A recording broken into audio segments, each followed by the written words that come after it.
RFM Matin. RFM Matin. émission bi yeewaa Sénégal. jàngeen jëf mbokk yi RFM Matin 7h40 sunu gan tey dafa sori nag ma nga ca Oman ca réewu golfe ya Victor Diagne footballkatu Sénégal woon ñu ngi lay nuyu salaamaaleykum. waaleykum salaam maa ngi lay nuyu Mbaye. di nuyu tamalaat yi Ndiogou Diène Victor ñu fàttali ni équipe nationale bu Sénégal bu dee Sénégal 92 xamee nes na la ko ak la ca toftalu bokk nga ci équipe bi xam nga équipe bi seetaan nga li xew ci coupe du monde bi am ci Russie ak léegi ñeenti équipe africaine yu footballagum dañ leen a duma ci seen max bu njëkk Sénégal moo ci des ñëpp di ko xaar diggam ak Pologne tey ndax mën ngaa yaakaar ni li équipe africaine yooyu di Tunisie Maroc Égypte ak Nigéria ñàkk seen match bu njëkk lu mën a def ci équipe bu Sénégal bi ñuy xaar tey. mën na si def motivation mën na si def tiitaange mais dama jàpp ne Sénégal moo gën a mën a am tey favorable pronostic yi pour génn si match bi d'autant plus que dañuy tase tey équipe bu Pologne. boo xam ne défensivement du équipe bu mag trop c'est vrai que def nañ performance bu mag si Euro bi passé nga xam ne dañ leen éliminé woon en quart de finale notamment Portugal moo leen dóoroon ba pare après jël coupe bi seen éliminatoire yi aussi gis nañ équipe boo xam ne li mu encaissé si but dafa bëri notamment ay 14 buts la encaissé. Donc, même si préparation, il a fallu que Pologne termine contre la Lituanie d'Orco 4-0 pour mener au moins dem si note positive. Mais sinon, de faire essuyer une défaite contre le Mexique et contre le Nigeria. Et que nous sommes une équipe de chaque match dina encaissé ben wala ñaari but. Même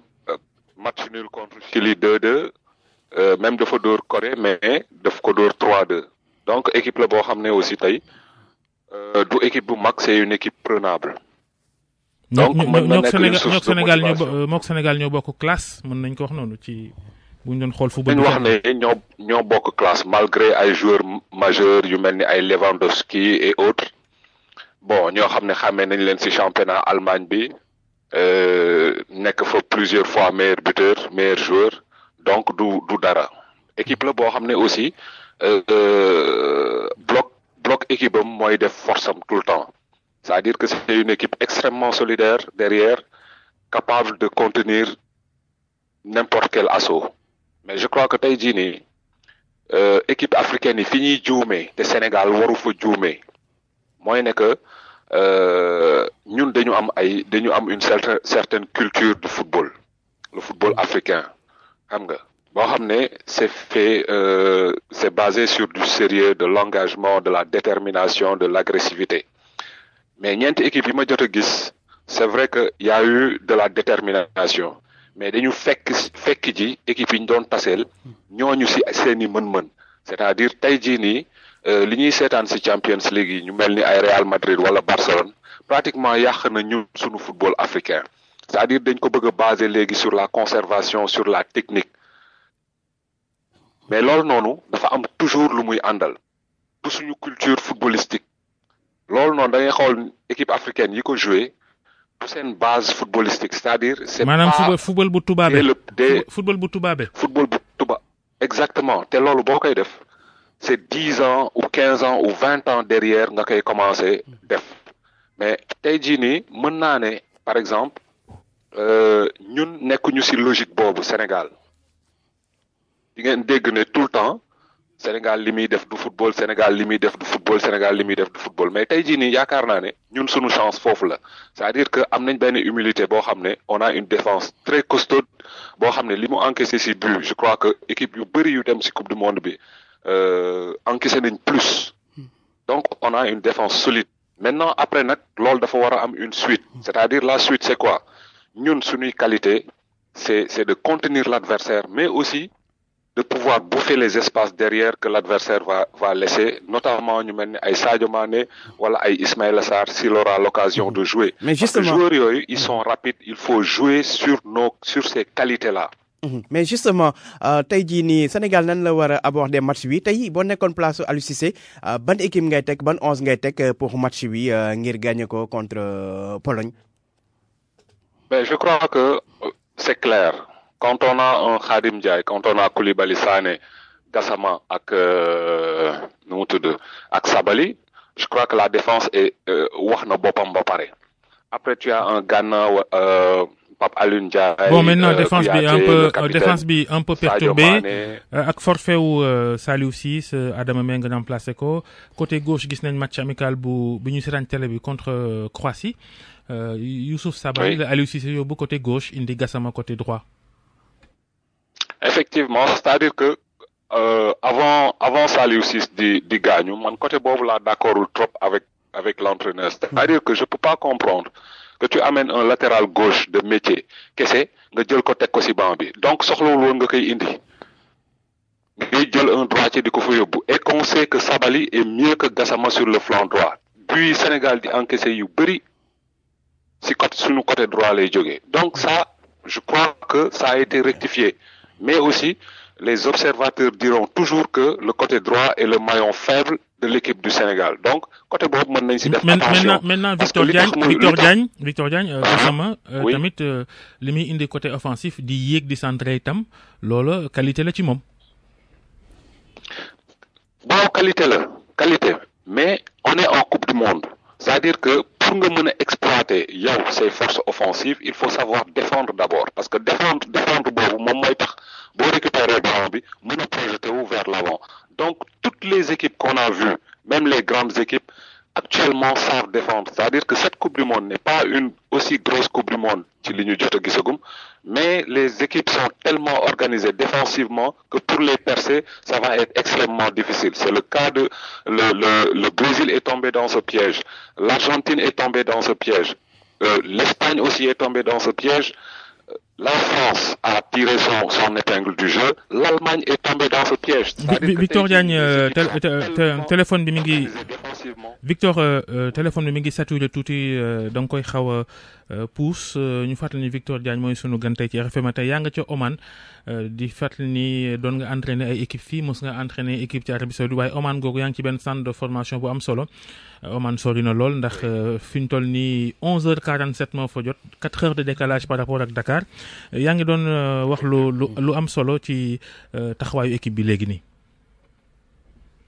waaw dama doon wax ne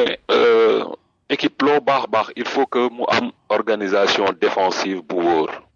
maintenant mën nañ bañ a tiit ci côté boobu ci wàllu Sénégal parce que bu ñu xoolee ces sorties à part contre le Croatie la ñu doog a encaissé 2 buts ci benn match donc c'est une grosse satisfaction mais maintenant tey dañu nekk Coupe d'Afrique dañu nekk Coupe du Monde donc dafa nécessiter beaucoup plus de présence en défense beaucoup plus de solidarité.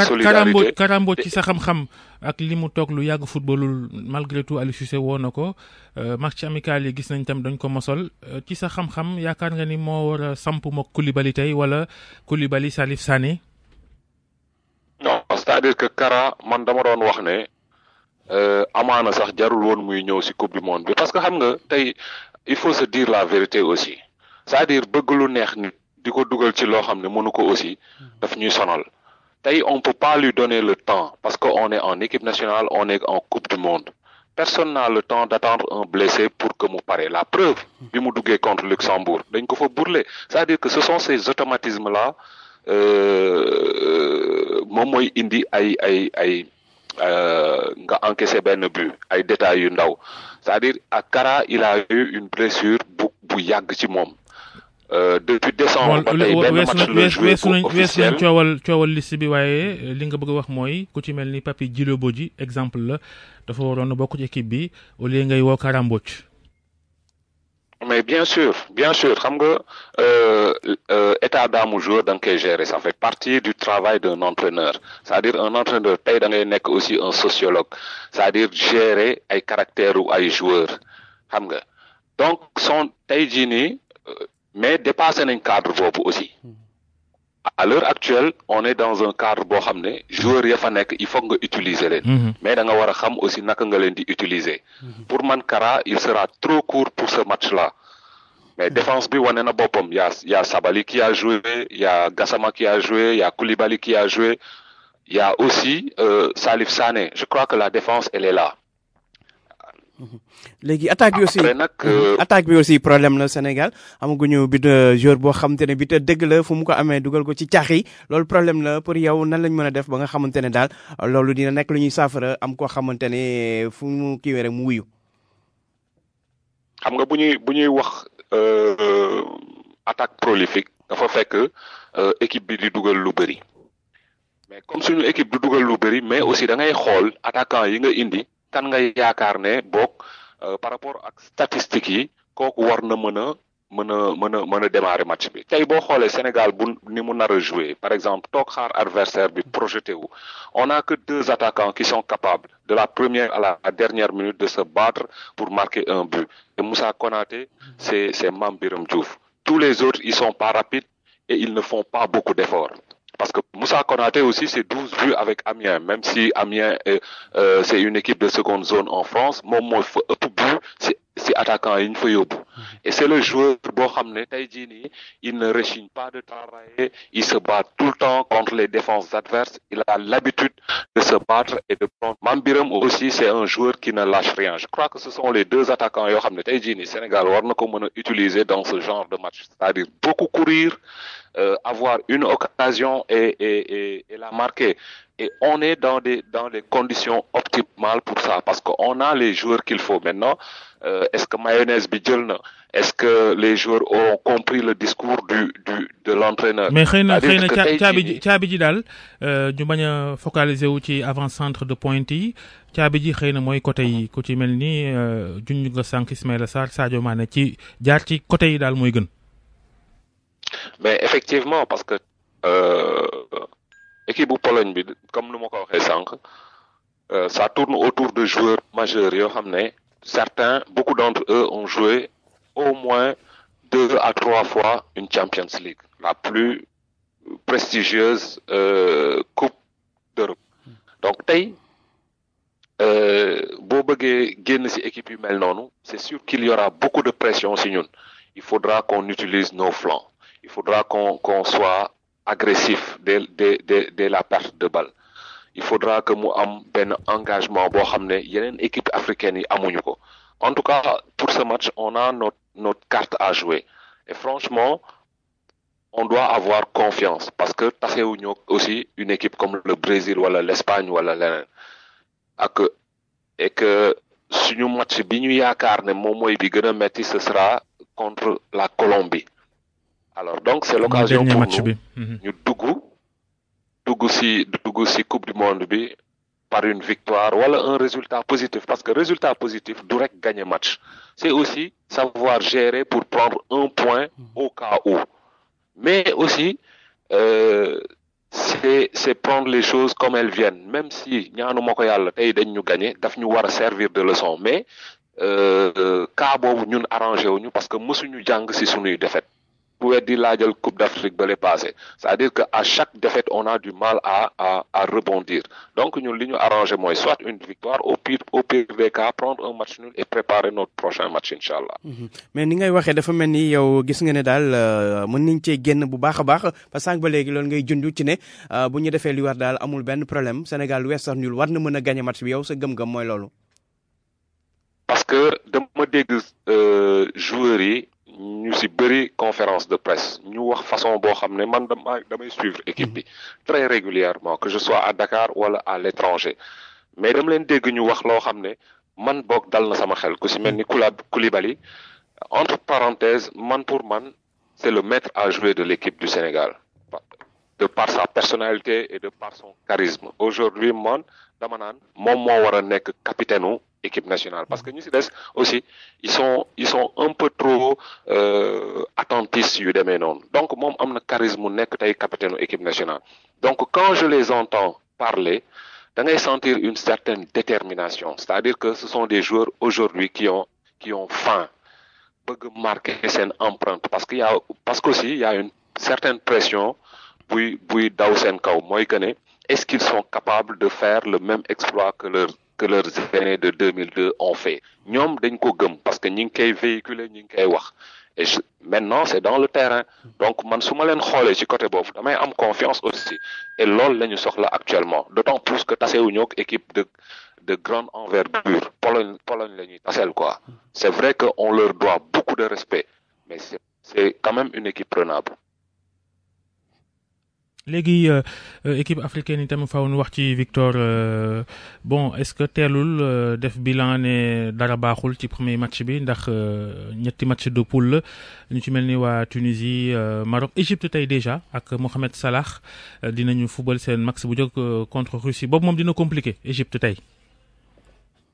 Effectivement dina compliqué d'autant plus que Égypte nax nañ ko premier match am gagné na ko. Ça va être très compliqué parce que Russie aussi tey pour moom tey mooy jour de qualification donc pour mën a dérouler lors de son troisième match pour man ñoom boo xoolee Russie nu mu joué premier match am contre Arabie Saoudite dóor ko 5 c'est une équipe qui joue très haut ça veut dire que défensivement il y a beaucoup à faire engagement bi ma nga fa mais aussi le fait que ñoom ñuy jouer à domicile ça met beaucoup de pression donc à la limite dañuy dem sax ba keroog pour man bu Arabie Saoudite joué wul woon noonu c'est-à-dire que bañ a focaliser wu sur le jeu du Barça je crois que résultat bi du demee noonu aussi parce qu'il faut comprendre pour les connaisseurs ñi nga xam ne ñi ngi sur football l'Arabie Saoudite n'a pas joué sur sa valeur malgré les 5 buts qu'ils ont encaissés donc Égypte tey jii nii am na sa carte à jouer à défaut de gagner ils peuvent prendre un point et attendre le dernier match pourquoi pas yeneen équipe africaine yi aussi moi ce que je leur reproche mooy loolu c'est-à-dire que ñun on a une façon de jouer au football qui nous est propre ñun les Africains nañ bàyyi footballu tubaab bi teg ko nale parce que à un moment donné aussi il faut nga jouer ci ses qualités c'est-à-dire yéeg ci kaw adversaire bi dal ci kawam indil ko rythme boo xam ne naam du ko atteindre maanaam foog ñuy nawetaan savoir marquer des buts foog ñuy nawetaan parce que boo xoolee Maroc Victor. Effectivement parce que Maroc ni mu joué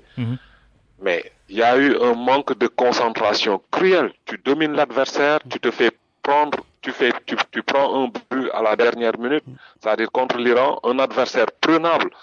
mais Maroc keroog li mu raté ci but même les grandes nations ñu mel ni Portugal keroog raté wuñu ko ci but à la limite c'est inadmissible pour terminer Victor pour terminer ci Sénégal 10 secondes ñu wax ci camp au Sénégal gardien de but Abdoulaye Diallo wala Khadim Ndiaye. Je prendrai Khadim. jërëjëf Victor Diagne ñu fàttali ni yaa nga ca Oman ci réewu golf yi. fa nga doon jokkoo ak ñun yéen doog jàmm. jërëjëf El Hadji Ndiogou Diène RFM matin ci kanam